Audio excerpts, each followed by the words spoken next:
everyone, Maple here. Welcome to our first video on the world of competitive Battlefield. I'll be your guest today and we'll have great figures from all around the scene joining us down the road. We've gathered some of the best advice to learn when starting, even before tactics and gameplay. Together we'll cover the equipment, some basic setting, and the mindset to have when practicing. Again, I can't wait to show you our guest in the future, but for now, let's begin. First, the equipment. We want to know which equipment we need and make sure we are on the right track regardless of our budget. Let's start with the monitor. Your monitor is an essential part of your setup. Don't choose a monitor that it's too big. 48, 34, and even 32-inch are way too large. We recommend that you go with 24-inch. Many players will not only play first-person shooter games, so the 27-inch is often a good choice. Our recommendation here is ultimately 24-inch or 27-inch maximum. For the refresh rate, try to have 120 Hz on console since the new generation offer that capability, and 144 Hz and more on PC. Always aim for a monitor with 1 millisecond of latency.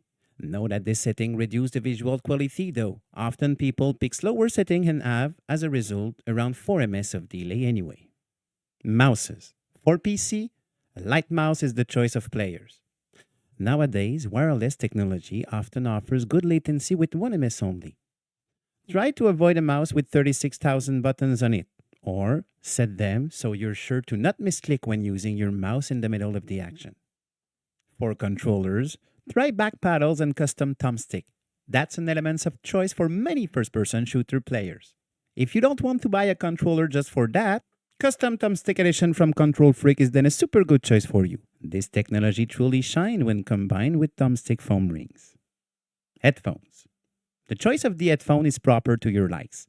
First and foremost, make sure that your head is comfortable for a long gaming session. Avoid models who squeeze too hard on your head. Microphone. The microphone is another big part of your setup.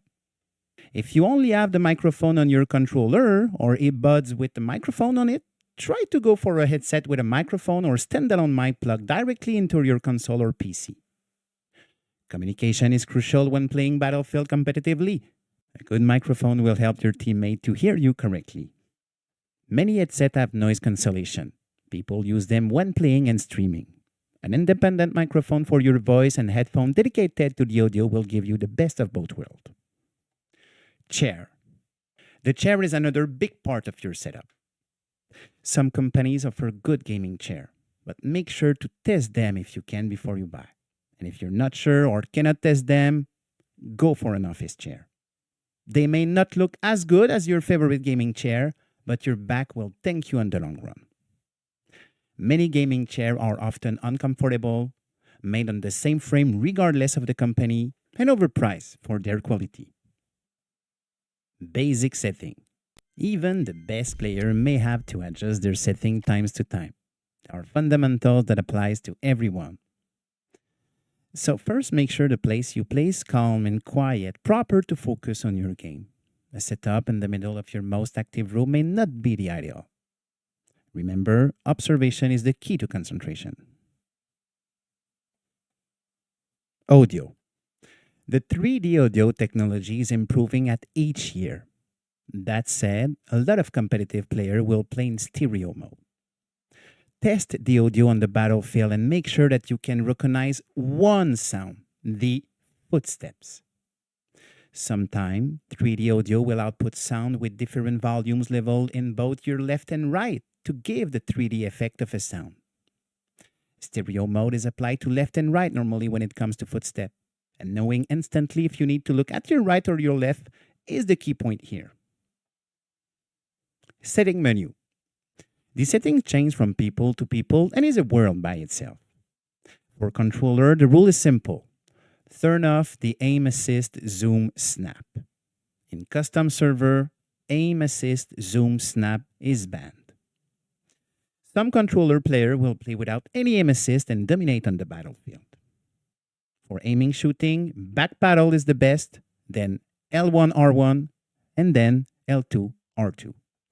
For PC, the DPI setting of your favorite streamer may not always be the best for you. It is with trial and error that a player can really find their best settings. Yes, ask around, watch video, talk about setting with your friends, but remember, no setting will be the best if you don't test them before. Mindset. While we're approaching slowly but surely from purely competitive topics, the following advice applies to every game. Whether you are super calm or intense, there is often some tiny adjustment made regarding the general mindset when practicing Battlefield competitively. Stay calm. First, know that you should and probably will lose your first scrims. A lot of them. In fact, most of them. At the beginning, everyone is a little bit clueless on a competitive battlefield. A good team leader should make your team practice versus other teams that are around 4% better than you.